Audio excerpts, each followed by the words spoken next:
지난 10월 11일 경산의 2기 출범과 함께 탄력 근로제에 대한 합의가 이뤄졌다.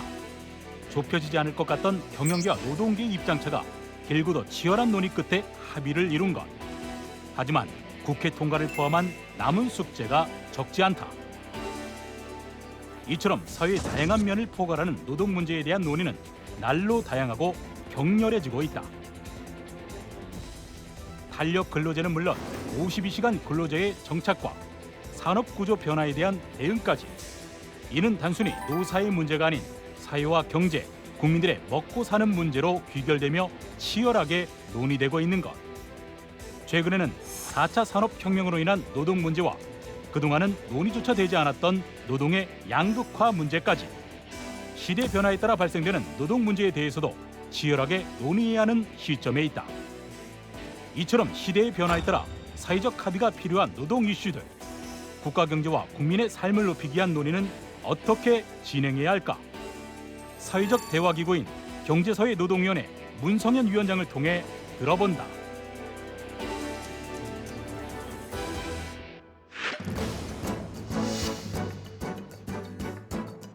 여러분 안녕하십니까? 최일구의 정말 진행을 맡은 최일구입니다. 주 52시간 노동제, 탄력 근로제, 최근 우리 사회의 가장 큰 이슈 중 하나였고요. 또 여전히 중요한 이슈이기도 합니다.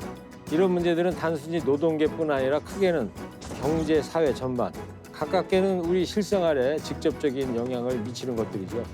때문에 그만큼 다양한 목소리가 존재하고 또 치열하게 대립하는 문제들입니다. 문재인 정부는 출범 후에 이러한 문제들을 사회적 대화를 통해서 해결하려는 노력을 진행하고 있는데요. 오늘은 그동안 진행되어 온 노동 문제의 사회적 대화 노력과 향후 정책 방향에 대해서 알아보도록 하겠습니다. 경제사회노동위원회 문성현 위원장 나오셨습니다. 안녕하세요. 예, 문성현입니다. 민주노총 탄생시키신 또 1세대 노동운동 대우이신데 그렇습니다. 이렇게 직접 만나 뵙게 돼서 반갑습니다. 제가 또 이런 기회를 갖게 돼서 저도 좋습니다. 예. 경제사회노동위원회. 뭐 언론 보도를 통해서는 뭐 경사노위 이렇게 해서 이제 많이들 알고 계신데 자세한 거는 이제 모르시는 분들이 많을 거예요. 간략히 소개 좀 해주실래요? 조금 전에 말씀하셨듯이 이제 주 52시간 노동을 둘러싼 갈등들을 해결하는 그런 기구인데요. 그슬 올라가면 이제 1987년도에 이제 노조가 활성화됐지 않습니까? 예. 그래서 우리나라 사회에서 이제 노동을 무시할 수 없는 그런 상황이 되어서 이제 어떻게 하면 이제 노동을 같이 논의할 거냐 하는 고민들이 그때부터 되었고, 그러면서 이제 외환위기가 발생해서 상당한 구조조정을 해야 될 때 노조를 무시를 못하지 않습니까? 네. 그래서 만들어진 게 이제 노사정위원회, 노동자하고 사용자하고 정부가 같이 모여서 이 외환위기로 인한 구조조정을 어떻게 할 거냐. 네. 그런데 개별 기업체 안에서 안 되는 거니까. 그게 몇 년도였어요? 그게 이제 1997년도죠. 97년. 예, 네. 97년, 98년 이때 김대중 대통령 시절에 만들어진 게 노사정위원회고, 그래서 경사노위가 뭐냐 하는 것보다도 이제 노사정위라고 기억하시면 그런 거구나라고 기억하실 네. 것 같아요. 예. 노사정위에서 경사노위로 이제 명칭이 바뀌게 된 것이 작년 5월이거든요. 예. 그래서 1기가 이제 작년 11월에 출범을 했던 거고요. 이제 2기가 지난달에 이제 출범을 한 건데 1기와 2기 차이는 뭡니까? 그 이전에 이제 노사정위원회가 경사노위로 바뀌는 과정은 이제 노사정위 하게 되면 이제 처음에 만들어져 가지고 정리해고를 법적으로 가능케 하는 그런 조치를 했습니다. 네. 그러니까 처음에 이제 노동계가 볼 때는 사회적 대화를 해서 가보니까 결국 우리한테 손해보는구나 해서 오랫동안 말하자면 아픔, 트라우마가 있었거든요. 그래서 문재인 정부 들어서서 이제 제대로 된 사회적 대화를 해보자 해서 그동안 사회적 대화에 참여하지 않았던 민주노총도 참여해서 민주노총, 한국노총, 그리고 경총, 상공회의소, 정부 이렇게 모여서 앞으로 이제 사회적 대화를 어떻게 잘할 거냐 해서 이제 민주노총이 포함된 속에서 이제 논의를 하면서 그럼 이름도 노사정위 하면 옛날 생각나니까 네. 바꾸자 해서 바뀐 게 경제사회노동위원회로 바뀌게 된 것이죠. 네.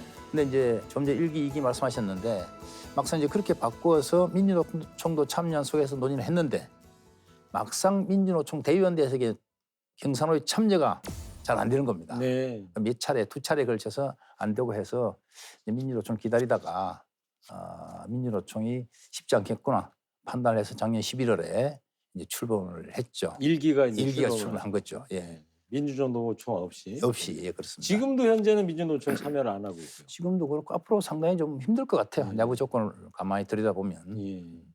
자, 이제 지난달 10월 달에 2기가 이제 출범을 했는데 2기를 관통하는 목표 뭐라고 봐야 됩니까? 이제 저희 이기이기도 하고 문재인 정부의 노동정책 이기도 하거든요. 그렇겠죠. 예, 이제 문재인 정부 일기 노동정책을 좀 보면 그동안 우리나라 노동 문제가 외환위기 이후로 실제로 상당히 어려움이 많았어요. 많은 중에 이제 노동자들이 어려움이 많았습니다. 그러다 보니까 최저임금 문제라든지 또 노동시간 문제라든지 또 노조 활동 문제라든지 이런 것들에 있어서 이제 균형을 잡아줘야 되는 문제가 생긴 거예요. 그동안 이제 외환위기부터 한 20년간 노동이 밀리는 상태에 와 있다 보니까 네. 그래서 이제 문재인 대통령께서 사회적 대화를 통해서 노동 존중 사회를 만들겠다 하셔가지고 비정규직을 정규직화시키는 문제, 또 최저임금을 2년간 29% 올리는 문제, 또 노동 시간을 아까 말씀드렸듯이 토요일, 일요일 빼고 52시간 문제 이런 것들을 이제 과감하게 하신 거죠. 네. 근데 이제 노동 문제라고 하는 거는 문재인 정부의 노동 존중 사회라고 하는 것은 노동만 존중한다는 것이 아니에요. 노동도 존중한다는 것이지. 이제 초기에 기업하시는 분들이 볼 때 문재인 정부가 노동 존중 사회 만든다고 하면서 비정규직 정규직화 시켜라. 노동시간 줄여라. 최저임금 올려라. 보기에 따라서는 노동만 존중하는 것을 보이지 않습니까? 그렇죠. 이제 그럴 수는 없는 문제죠. 그러다 보니까 이제 최저임금을 올렸지만 산입 범위를 넓혀준다든지 또 노동시간을 줄였지만 탄력 근로를 가능케 한다든지 또 비정규직을 정규직하는 과정에서 당연히 많은 사람 생활할 때는 직접 고용이지만 경우에 따라서는 그렇지 않은 경우도 있다 보니까 이제 그런 걸 조율하는 과정 속에서 이제 노동자 입장에서 볼 때는 줬다 뺏는 거 아니냐. 네. 또 사용자 입장에서 볼 때는 대단히 미흡하다. 이렇게 됐지만 제가 볼 때는 문재인 정부 일기 때 그래도 이런 현안 문제들, 밀렸던 현안 문제에 대한 숙제를 했다 저는 그렇게 생각합니다. 그중에 노동시간 문제나 또 노조 활동과 관련된 ILO 핵심 협약 문제 그리고 국민연금과 같은 문제들은 저희 경제사회노동위원회에서 받아가지고 논의를 했습니다. 그래서 탄력근로 문제는 이제 완전한 사회적 합의를 해서 국회에 지금 넘어가 있고 그리고 ILO 기본 협약 문제는 공익위원들의 권고안을 거쳐서 지금 정부가 입법안을 내놓고 있고 그리고 이제 국민연금만은 다수 소수안으로 해서 지금 현재 정부에 제기되고 있어서 네. 일기에는 그동안 밀렸던 숙제를 한 것이다. 저는 이렇게 해요. 물론 아쉬움이 아직 많이 있기 때문에 지속되는 논의를 다 해나가야 되는 것이고 그럼 2기는 뭘 할 거냐. 지금 노동의제 아니면 경제사회 의제 중에서 가장 핵심적으로 중요한 하나 뽑으라면 저는 양극화라고 생각합니다. 예. 양극화. 예, 뭐 임금의 양극화 그리고 소득의 양극화. 그래서 저희들은 이제 2기에는 하나 꽂으면 뭐 때문에 사회적 대화를 할 거냐. 이 양극화를 어떻게 해소할 거냐 이게 하나고 네. 두 번째는 이제 이게 양극화를 할 때 이제 임금 받는 부분은 임금 격차 문제지만 노동을 하고 싶도 못 한다든지 노동이 대단히 불안한 분들은 사회 안전망이 또 만들어져야 됩니다. 그래서 이제 국민연금 문제라든지 이런 그 의료 보장 체계 문제라든지 하는 이런 이제 사회 안전망 문제를 또 논의해야 되고 이제 마지막으로는 이제 그 4차 산업혁명 시대라고 하는 근본적으로 경제가 변화돼야 되고 이제 본격적으로 저성장기로 접어들었기 때문에 이 저성장 경제 기조하에서 이제 어떤 산업의 급격한 변화에 이 노동이 어떻게 대응할 거냐 하는 이 세 가지가 앞으로 네. 저희들이 그 다뤄야 되는 핵심적인 예. 그 과제입니다. 참 힘드실 것 같아요. 네. 사회적 대화기구로서 대통령도 자문기구는 한데 노사 뭐 여러 이 층의 이야기들을 좀 조정하시고 그러면 힘드실 것 같은데 이 사회적 대화기구로서 그래서 느끼는 한계도 있으실 것 같아요. 어떤 점을 꼽을 수가 있습니까? 극단적으로 부딪히게 되면 서로 또 안 좋은 거예요. 그러니까 어떻게 보면 세상 사물이 다 그렇지만 서로 대립되는 것이 또 같이 할 수밖에 없는 조건. 네. 뭐 이런 것들이 있어서 이제 사회적 대화라고 하면 또 뭐 꼭 사회적 말 빼고 대화라고 하는 것은 꼭 해야 된다. 어렵지만 해야 된다는 게 이제 기본이고 예. 그러나 또 대단히 쉽지 않다. 지난 뭐 2년간도 제가 그 절절히 느낀 점인데 뭐 그거는 그러나 희망적인 것을 말씀드리자면 어느 단계에 서로 대립하다가 갈등하다가 싸우다가 어느 단계에 가면 또 어떤 지점이 생기냐면 이게 싸움만이 능사가 아니라는 것을 노사 서로가 인식하는 단계가 반드시 온다고 생각해요. 아, 그렇습니까? 예. 그리고 이제 노동자 입장에서도 예를 들어서 87년 이후 지금까지 30년간 투쟁을 해왔다. 그럼 투쟁을 한 만큼 성과가 쌓이지 않습니까? 네. 성과가 쌓이면 뭐 이 정도 더는 못하더라도 이 성과를 그대로 유지만 해도 좋겠다 예. 하는 그런 상황이 생기는 거죠. 그래서 사용자도 솔직히 하면 노조 있는 것보다는 없는 게 낫고 기왕에 있을 바에는 좀 뭐라 그럴까 말을 좀 잘 되는 그런 노조가 있으면 좋겠고 합리적인 노조. 그런 게 좋은데 네. 또 뭐 그렇지만 않지 않습니까? 근데 어느 단계에 보면 이렇든 저렇든 노조는 인정할 수밖에 네. 없다라는 상황이 오기 때문에 그게 대체적으로 다른 나라의 경우를 보더라도 한 3, 40년 노사관계가 되면 다른 나라 다 대립 갈등 시기를 지나다가 그런 단계에 오면 노사 간에 서로 그 접점이 생긴다. 접점이 생기는 지금 우리가 이제 그런 시점이라 봐요. 100% 그렇지는 않은 것 같기도 하고요. 어떤 때는 근데 뭐 이제 끝까지 평행선을 달리는 경우도 있지 않습니까? 근데 이제 또 새로운 과제가 생기죠. 그냥 노조가 있는 곳은 그렇게 이제 간다는 거고. 그리고 이제 노조가 아까 말한 노조도 할 수 없는 중소기업 노동자들이나 비정규직 노동자들은 아직까지도 정말 힘들죠. 네. 자, 아까 이 위원장님께서 말씀하셨습니다만 이제 1기서부터 민주노총이 이제 경사노위에 이제 참여를 하질 않고 있어요. 네. 그리고 지난 9일 날 여의도에 또 10만 명 모여가지고 노동법 개혁 저지 이런 시위도 하고 그랬는데요. 앞으로 다양한 주체들이 참여할 수 있도록 하려면 어떤 노력이 필요하다고 보십니까? 이제 민주노총은 1987년 말하자면 노동자 대투쟁 이후로 만들어진 조직인데 뭐 상당히 이제 DNA가 투쟁력이 강하죠. 위원장 경우에는 거기가 친정이나 마찬가지 아니겠어요? 제 별명이 문전투기 때문에 뭐 징역을 6번 갔다 온 가장 제가 뭐 그런 대표적인 사람인데 그러나 이제 저는 민주노총도 지금쯤이면 사안에 따라서 투쟁의 기조를 가져가야 되지만 많은 부분들에 대해서 이제는 대화라는 그 형식을 통해서 사회적 역할을 고민해야 된다. 같은 일을 하면서 대기업에 다닌다고 해서 중소기업보다 2배를 받고 똑같은 일을 한 현장에 하면서 정규직이라고 해서 비정규직보다 2배를 받는 이런 사회, 이거는 이제 어떤 방식을 통해서라도 해결해야 되고 해결하기 위한 자기의 책임을 해야 되는 거 아니냐. 네. 근데 거기서 보면 그러면 양극화 문제를 해결하려면 돈이 들어가지 않습니까? 비용이. 그것도 적은 돈이 막대한 비용이 들어가는데 이 비용 문제를 어떻게 생각할 거냐는 저는 그러면 이게 정부가 다 할 거냐? 아니면 기업하신 분들이 다 할 거냐? 아니면 노동자들이 양보를 대폭해서 할 거냐? 각자는 지금 그렇게 하고 있어요. 사용자는 노동자들이 임금이 좀 높은 데는 양보를 해라. 네. 또 노동자들은 사용자들은 왜 그걸 우리가 해야 되느냐. 당신들이 해야지. 또 정부가 해야지. 서로 이렇게 지금 맞물려 있는데 저는 이제는 그렇게 접근하면 안 된다. 각자가 자기 역할을 다 해야 된다. 네. 그런 지점에 있어서는 이제 뭐 민주노총이든 한국노총이든 그런 걸 고민하셔야 되고 네. 뭐 노동자들 크게 하셨지만 그 부분을 좀 고민해 주시라는 게 제 생각입니다. 네.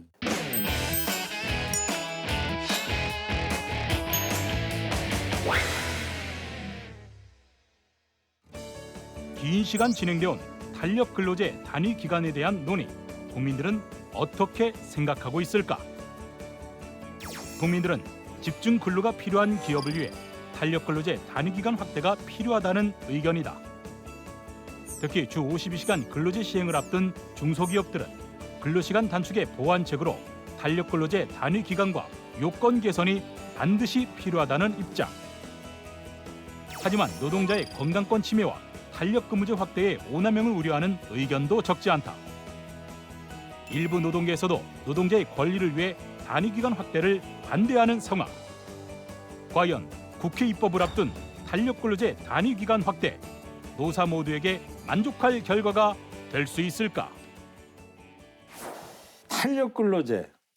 뭐 보도를 통해서 보긴 보는데 그때 보고 나면은 또 잊어버리고 그러는데 좀 짧으면서도 간략하게 좀 예. 설명 좀 해주세요. 우리나라 노동시간은 기본적으로 40시간입니다. 주 5일 근무 40시간인데 이제 그 일하는 현장에서 보면 그것만 가지고 커버가 안 되는 것들이 있죠. 이제 그걸 이제 초과 노동이라고 이야기하는데 예. 이 초과 노동을 어떻게 탄력적으로 할 거냐 해서 지금 현재 법에는 3개월 내에는 이제 40시간 플러스 52시간 플러스 12시간 64시간까지 일을 하게 돼 있어요. 근데 이게 이제 3개월이면 한 달 반은 그렇게 하고 한 달 반은 못 하게 되는데 이제 기업을 하시는 분들 입장에서는 그게 너무 제약이 많다. 네. 1년 내내 하게 해달라. 1년 내내. 1년 내내. 그러면 어떻게 되면 6개월은 64시간 하고 나머지 그 6개월은 40시간 하고 네. 이렇게 하게 해달라 하는 건데 또 노동 입장에 보면 너무 길다. 네. 그래 못하겠다. 건강권을 위협받는다. 그 건강권 위협받는 문제가 심각하니까 이게 이제 64시간을 몇 개월 연속으로 할 거냐. 지금 한 달 반이고 왜 64시간이에요? 52시간 아닙니까? 아니 52시간까지는 그 이런 그 근로 관계없이 할 수 있어요. 예. 52시간까지. 일주일에. 예, 52시간까지 할 수 있는데 근데 거기다 더 시키려면 말하자면 아까 이야기했듯이 주말 노동을 하려고 하면 토요일 일까지 일을 하려면 하면 52시간 가지고 안 된다고 보는 거죠. 네. 그러니까 주말 노동을 더 할 수 있게 하는 것을 어떻게 할 거냐. 네. 지금까지 68시간으로 할 수 있었는데 그 68시간 막 12시간까지 한다. 그건 64시간. 예, 60. 그래서 예, 64시간. 그래서 국민들 기억하실 때 이 64시간을 한 달 반 동안 지속하게 할 거냐. 석 달 동안 할 거냐. 6개월간 할 거냐 하는 게 이제 탄력적 운영이다. 네. 이렇게 보시면 되는데 이제 노동계에서는 뭐 한 달 반이 됐든 세 달이 됐든 6개월이 됐든 이제 그 건강급 문제가 있는 거죠. 네. 그래서 저희들이 이번에 논의를 하면서 하루에 13시간 이상은 못 한다. 11시간 연속 그 휴식은 줘야 된다는 걸 넣었고 또 사용자들의 이런 탄력적 운영을 하면서 이제 임금을 좀 적게 주기 위해서 오버타임 초과 노동을 시키고 그래서 임금을 적게 주기 위한 그런 어떤 그 방안은 안 된다. 그래서 임금 보전을 반드시 해야 된다. 이런 걸 넣어놨는데 이제 그 아까 이야기했듯이 이런 건 노조가 있는 곳은 문제가 없지만 노조가 없는 곳에서는 이제 이게 쉽지 않으니까 이제 노동자들이 그 부분에 대한 문제를 제기해서 저희들이 이제 과로사 방지 문제나 또 근로자 대표성의 문제는 지속적 논의를 해야 됩니다. 네. 그런데 사용자 입장에서는 주기적으로 그런 그 작업의 변화가 예상되는 곳은 탄력적 운영이 되지만 갑자기 일이 많아졌다. 그러면 IT 문제라든지 R&D 같은 경우에 네. 이런 경우는 밤샘도 해야 네, 되는 그런 기왕 일을 작업죠. 시작했으니까 하는 거는 이 탄력적 운영 가지고 안 된다. 그러니까 선택 근로라든지 재량 근로라든지 하는 걸 더 넣어줘야 되겠다. 하는 게 지금 국회 부딪혀 있어 가지고 민주노총은 3개월에서 6개월로 늘리는 건 절대 안 된다 해서 그제 이제 예. 집회도 하고 총파업도 하겠다 하고 있는 것이고 네. 또 9일 이제 집회에서 요구서. 이 경총에서는 탄력적 운영 말고 선택적 운영이나 재량적 운영도 더 넓혀달라 해가지고 이제 국회에서 네. 이게 붙어 있는 거죠. 자, 입법이 이제 만약에 늦어진다. 올 연말까지 돼야 되는데 이게 늦어진다면 내년부터 어떤 부작용들이 생기는 거예요? 저는 꼭 입법이 돼야 된다고 생각하는데 그러면 또 저희들이 논의를 해서 예. 또 가능하면 우리 이제 노사 간에 또 논의를 해서 입법이 됐어야 되지만 안 됐으니까 어떻게 할 거냐 하는 것도 긴급하고도 유효하게 논의를 해보겠습니다. 알겠습니다.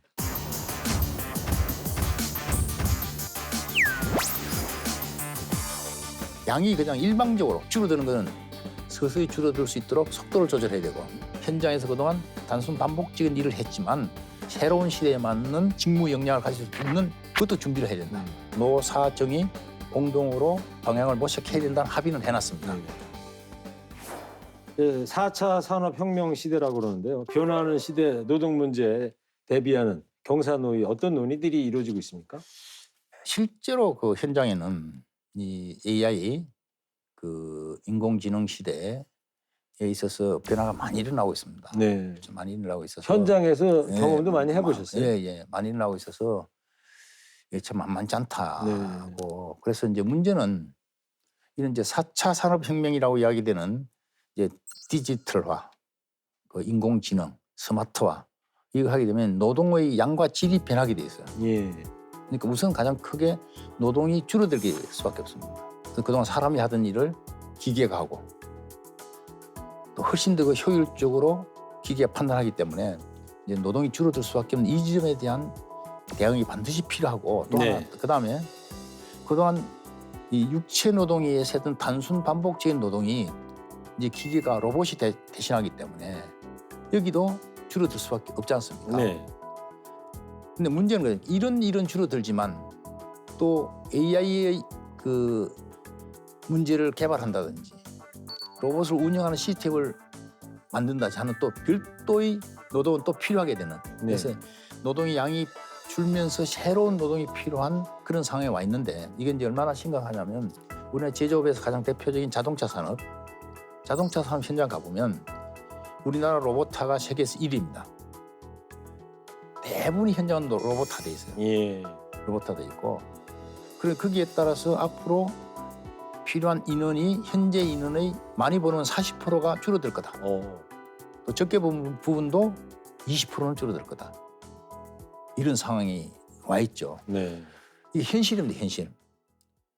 근데 이제 이걸 어떻게 대응을 할 거냐. 또 더 나아가서 자동차를 중국 노동자들도 만듭니다. 중국에서도. 근데 거기는 중국 노동자들의 연봉이 한 2천만 원 될 거예요. 근데 우리는 8천만 원 이 정도 되죠. 그러면 우리나라 똑같은 전기차를 만들어서 경쟁이 가능하냐. 이럴 때 그러면 사용자는 어떻게 하겠습니까? 더더욱 자동화를 시키는 거죠. AI 자동화를 하겠죠. 더더욱 자동화를 하는 거죠. 네. 지금 40% 20% 이야기하자면 어떻게 보면 훨씬 더 어떻게 80% 정도가 줄어들 수도 있는 그런 상황으로 가는 게 저는 이제 이 노동과 연동된 네. 이런 문제고 또 하나는 이제 긱 노동자라 해서 이제 워낙 SNS 앱이 발전하니까 배달 가장 배달하시는 분들은 앱에 의해서 서로 그렇죠. 뭐 요즘 뭐 보편화돼 있지 않습니까? 돼 있지 않습니까? 이런 경우는 이게 노동자인지 아닌지 사업자인지 아닌지 이런 구분도 안 돼 있단 말이에요. 이런 이제 변화가 급격하게 일어나는데 제가 볼 때는 저도 노동운동을 오래 했지만 좀 그 아쉽고 안타까운 거는 이 부분에 대한 노동 스스로의 어떤 자각과 대응이 좀 부족하다. 노동계 현장에서. 그러니까 이걸 인정해야 된다는 거죠. 변화할 수밖에 없다는 걸. 예. 그러니까 될 수밖에 없는데 두 가지 준비를 우리가 해야 된다. 하나는 양이 그냥 일방적으로 팍 줄어드는 거는 좀 막아야 되지 않겠습니까? 좀 서서히 줄어들 수 있도록 속도를 조절해야 되고 노동자들이 막 퇴출되는 그런 거를 예, 좀 천천히 해야 된다. 천천히 하도록 해야 되고 또 하나는 그럼 새로운 기능으로 바뀌는데 그럼 그 기능을 가장 잘할 수 있는 사람이 누구냐? 그동안 현장에서 일을 했던 사람이 또 잘할 수 있어요. 네. 그러니까 자동차 공장의 그 로봇에 의한 생산 현장을 로봇 관리를 누가 가장 잘할 수 있느냐? 그동안 자동차 조립을 했던 사람 중에서 그 새로운 기능을 습득했을 때 가장 잘할 수 있는 거 아니겠습니까? 예. 그러면 현장에서 그동안 단순 반복적인 일을 했지만 새로운 시대에 맞는 직무 역량을 가질 수 있는 그것도 준비를 해야 된다. 네. 그래서 뭐 4차 산업혁명이 되면 직업이 사라지는 게 아니고 어느 순간에 증발이 된다. 네.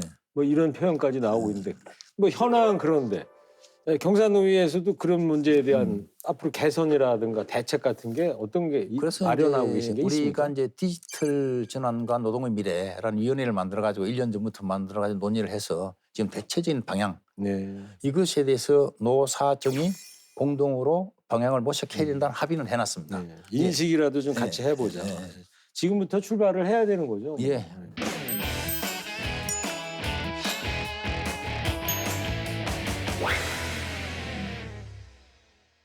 고등학교만 나와서 4년 현장에서 일한 사람이나 대학교 나와서 이제 일을 시작하는 사람이나 능력으로 차이가 없으면 동등한 대우를 해주는 그런 근본적 개혁을 가야 된다.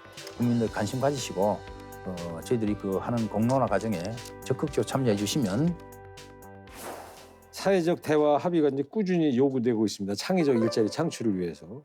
그동안 일자리 창출과 관련해서 진행해온 사회적 대화 어떤 것이 있는지 설명을 좀 해주시죠. 지난번 일자리위원회에서 좀 이야기 좀 하셨나요? 네, 했습니다. 광주형 일자리에서 가장 중요한 거는 원화청 공정임금, 적정임금. 이게 이제 그걸 첫 번째 삼은 거죠. 일자리위원회 이목기 위원장께서는 광주 지역에 일자리가 많이 생겨서 좋다 그런 쪽에 방점을 찍으셨는데 네. 그러니까 지금 좀 또 다른 쪽에 이제 방점을 찍고 계시군요. 뭐 저는 이제 광주뿐만이 아니라 이렇게 쭉 만들어진 군산, 횡성, 밀양 그리고 그 대구, 네. 또 구미 모든 곳에 이제 제가 가서 이야기하는 거는 아니 일자리를 그냥 옛날처럼 유치하는 게 아닙니다. 이거는 공장 유치하는 건 아닙니다. 네. 중요한 것은 지역에서 노와 사와 정이 모여서 첫 번째 격차 없는 일자리를 만들어야 됩니다. 격차 없는 일자리. 이게 첫 번째 중요한 거. 그러면 이제 이분들이 어떤 분은 화들짝 놀라요. 그런 내용이 있습니까? 이거 없으면 의미 없습니다. 네. 이거 없으면. 그러니까 저 같은 경우도 그냥 일자리가 새로 많아지면 좋겠네. 단지 그거였었는데 거기에 플러스해서 격차 없는 일자리, 공정한 임금 이게 중요한 거죠. 중요하다고 보는 거죠. 네. 저는 지금도 외국에 이제 우리하고 만나는 분들한테 외국 분들하고 이야기하면서도 공정 문제, 공정 임금 문제는 가능하면 빨리 시작하는 게 좋다. 네. 늦어지면 수습이 불가능하다. 이제 새로 시작하는 거니까. 데는 저는 베트남 같은 데도 그런 이야기 해요. 첫 번째 그러면 이분들도 그런 고민을 안 하고 있다가 이제 심각하게 받아들이죠. 그래서 이제 새로운 일자리가 가장 중요한 그거고 두 번째는 대부분 중소기업들이 들어와요. 대기업들은 들어오더라도 고용 창출 효과가 그렇게 많지는 않아요. 네. 이제 중소기업들이 많이 들어오는데 광주형 일자리는 그래도 현대자동차가 현대자가 들어온다는 거 왔지만 형태는 중소기업이에요. 그렇습니까? 네, 작은데 중소기업 노사관계 저 30년 하다 보니까 중소기업 노사관계는 이게 서로 노사 간에 싸우면 안 돼요. 기본적으로. 그래서 우리도 처음에 상당히 격렬하게 대립해왔지만 30년 지나고 보니까 중소기업 노사관계는 또 다르구나. 그래서 이런 지역 상생형 일자리를 만들 때는 여기 이제 상생 두 번째는 첫 번째는 원화청 상생이지 않습니까? 두 번째 상생은 노사 상생이 돼야 돼. 노사 상생. 그래서 노사가 이제 기업하시는 분들도 우리 기업하는 게 나 이윤 획득이라든지 이런 것이 아니라 공동체를 만들어 나가는 그런 것을 중요해 봐야 되고 노동하시는 분들 노조도 그래도 회사의 지불 능력이 높아져야 내 조건도 좋아지는구나를 생각을 해서 노사 상생을 해야 되고 세 번째는 뭘 해야 되냐면 앞으로 특히 중국 그 제조 수출업과 우리가 경쟁을 하려면 근본적인 차이가 있습니다. 거기는 그저 의료, 교육, 주택 문제가 대체적으로 국가, 내 사회적으로 해결되는 시스템이에요. 네. 그러니까 거기는 예를 들어 2천만 원 받더라도 의료, 교육, 주택의 문제는 어느 정도 해결된단 말이에요. 바깥에서. 중국에서요? 중국은. 그러면 우리는 그게 안 돼 있지 않습니까? 그렇죠. 그러면 이제 특히 중소기업들은 앞으로 대기업 납품만 해가지고 안 돼요. 거기서 만들어진 부품을 글로벌하게 외국에 팔 수 있어야 되는데 그럼 이 가격 경쟁력을 담보를 하려면 또 뭐가 돼야 되냐면 교육, 의료, 주택 문제만큼은 그 지역적으로 해결해 줘야 돼요. 네. 문화도 들어가야죠. 문화도 들어가요. 네. 그런데 이것이 들어가서 그 말하자면 개별 기업이 안고 있는 그 지불 능력이라는 경쟁력 문제를 사회적으로 받쳐줘야 앞으로 중국과 맞서야 되는 우리나라 제조업 수출의 경우에는 이게 보장이 되지 그렇지 않으면 안 된다. 그래서 이제 우리가 이제 앞으로 일자리를 새로 만든다고 했을 때 고민해야 되는 것은 저는 아까 이제 첫 번째 원화청 상생을 해야 된다. 두 번째는 노사 상생을 해야 된다. 그리고 지역 상생을 통해서 여기에 들어온 중소기업들의 지불 능력과 경쟁력을 담보해주고 일하는 분들의 사회 안전망을 만들어줘야 된다. 이게 이제 새로운 일자리 가장 중요한 문제라고 봅니다. 네. 이제 하얀 도화제 새롭게 이제 시작하는 거니까 말씀 듣고 나니까 상당히 저도 기대가 되네요. 네. 알겠습니다. 앞으로 그 경사노위가 집중할 의제 중 하나가 이제 양극화 문제라고 말씀을 하셨는데 이 정규직과 비정규직 임금 격차 문제 같은 거 다양한 현안이 있을 거로 생각되는데 구체적으로 관련해서 어떤 논의가 진행됩니까?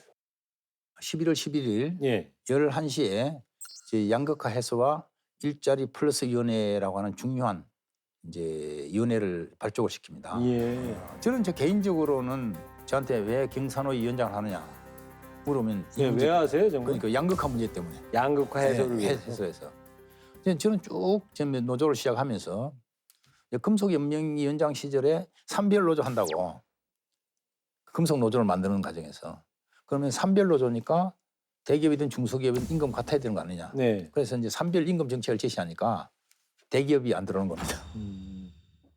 네? 그래서 지금까지 아직까지 대기업과 중소기업의 임금 격차가 해소가 안 되고 있어요. 네. 저는 대기업이 안 들어온다는 건 대기업 노조가 안 들어온다는 대기업 거죠? 노조가 안 들어오는 거예요. 왜냐하면 계산이 그렇지 않습니까? 여기는 그때만 해도 심하지 않았어요. 중소기업 80이고 자기들은 100인데 산별 임금 정책을 하면 중간에 90 정도로 해야 되는 거 아니냐. 손해보니까 그렇죠. 안 들어오는 거죠. 저는 지금도 그 정서는 그대로 있다고 보고. 예. 그다음에 제가 이제 민주노동당 대표할 때 그때는 비정규직 문제가 있어가지고 그러면 이제 민주노동당이라는 게 민주노총 결의를 위해서 만들어진 정당이니까 예. 그러면 우리가 민주노총하고 더 나아가 상무노총하고도 잘 이야기를 해서 이 비정규직 처우 개선을 하는 데 있어서 투쟁도 좋고 요구도 좋지만 우리가 할 수 있는 건 우리가 좀 해보자. 그래도 우리는 노조라도 있지 않냐. 그럼 노조라도 있는 우리가 내 임금의 1% 내고 사용자하고 교섭하고 정부하고 해서 3을 만들어가지고 비정규직 처우 개선하는 데 쓰자. 해보니 그것도 안 되는 겁니다. 왜 우리가 그걸 해야 되는 거지? 왜 우리가 먼저 해야 되느냐. 예. 저는 어떻게 보면 제 삶 자체가 이런 격차에 대한 도전의 삶이라고도 생각되는데 이제 대통령을 모시고 하는 이제 중요한 사회적 대화 기구의 경산호 위원장으로서 이 부분 정말 집중해서 차이는 인정하지만 부당한 차이는 없어야 되는 거 아니냐. 대기업과 중소기업에 다닌다고 해서 똑같은 일을 하면서 그 이유 하나로 서로 차별받아야 되느냐. 차이가 아니라 차별받아야 되느냐. 네. 정규직과 비정규직이 똑같은 일을 하면서 차별받아야 되느냐. 이건 아니다. 네. 그것이 세월이 10년이 걸리든 100년이 걸리든 지금부터 줄여 나가야 되는 것이지. 그건 어쩔 수 없다고 넘어가는 문제는 아니다. 이제 이런 생각을 해보는데 이게 얼마나 심각하냐면 지금 좋은 일자리 내에도 격차가 있습니다. 네? 네. 뭐냐면 지금 제일 우리 젊은이들 하고 싶은 게 의사, 변호사, 약사예요. 공무원 아니에요? 아니 그거보다 이게 네. 더 하는 거죠. 그 다음에 공무원이에요. 네. 그 다음에 공기업 정규직. 신의 직접. 네. 요 세 가지. 근데 우리가 옛날에 좋다고 했던 대기업 정규직은 네 번째예요. 아, 그래요? 네 번째. 근데 여기 자체도 나름 어떤 신분적 격차가 요 차이가 뭐냐면 무슨 차이겠습니까? 고용의 안정도 수준이에요. 안정도. 고용 안정. 개별 기업 자기는 이제 의사, 변호사, 약사는 자기가 사업하는 거니까 네. 뭐 고용에도 문제 없는 거죠. 그다음 공무원이 그런 거죠. 그다음에 공기업이죠. 대기업. 옛날 좋다고 했던 대기업은 네 번째. 그거 실합니까? 예. 네. 이게 이제 IMF 외환위기 아니 거치면서 대기업이 네 번째로 밀려났다는 네. 거예요?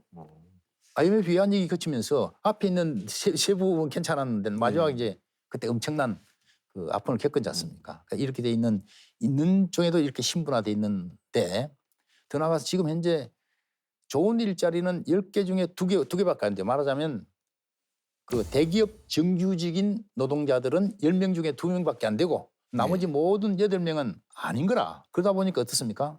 지금 저는 교육개혁 문제가 뭐 지금 많이 이야기되고 있지 않습니까? 이 구조를 그대로 두고 정시냐 수시냐가 무슨 큰 의미가 있냐는 거죠. 네. 네?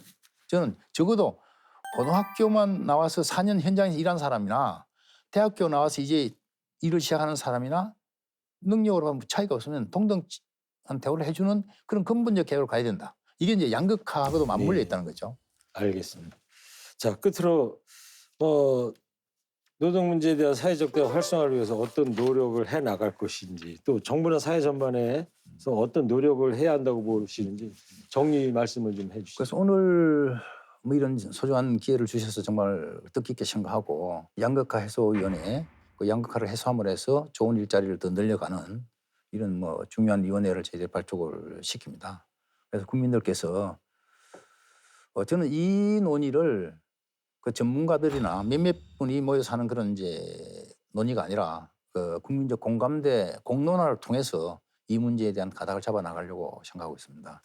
그래서 이제 양극화에 대해서 뜻을 같이 하시는 분들, 특히 이제 비정규직 노동자들이나 청년 노동자들, 그리고 그 함께 그 같이 미래 산업을 고민하는 많은 이제 분들이 이 양극화 문제를 우리 공동을 가지러 안고, 그러니까 나는 모르겠고 당신이 해라 하는 것이 아니라 각자가 서 있는 위치에서 내가 뭘 할 건지 그걸 이제 사회적으로 내놓고, 나는 그러니까 이렇다고 하는 거죠. 나는 이걸 할 테니까 당신은 이거 좀 해라.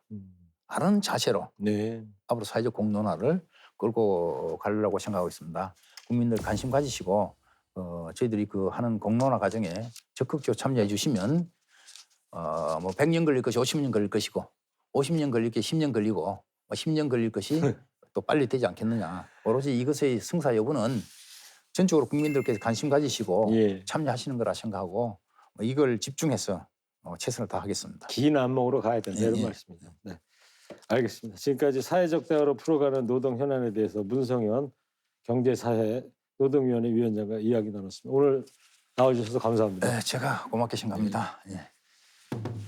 네, 전 세계적인 경향이긴 하지만요, 우리 사회도 다양한 부분에서 양극화가 심해지고 있습니다. 그만큼 다양한 갈등이 존재하지만 이걸 해결할 대화는 부족한 것도 현실이고요. 경사노예와 같은 사회적 대화가 보다 활성화돼서 우리 사회가 대화와 타협을 통해 갈등을 해결해 갔으면 하는 바람입니다. 저는 다음 시간에 다시 찾아뵙겠습니다. 시청해 주셔서 감사합니다.